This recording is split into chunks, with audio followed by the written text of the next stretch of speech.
You ask Tiger to solve. This deals with linear equations with one unknown. The final result is x equals 5. Let's solve it step by step. Group all constants on the right side of the equation. Add 8 to both sides. Group like terms.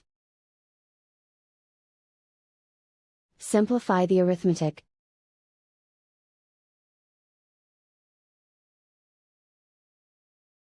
Convert the x into a positive number. Multiply both sides by -1.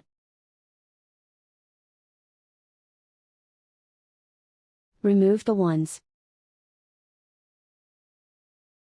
Simplify the arithmetic.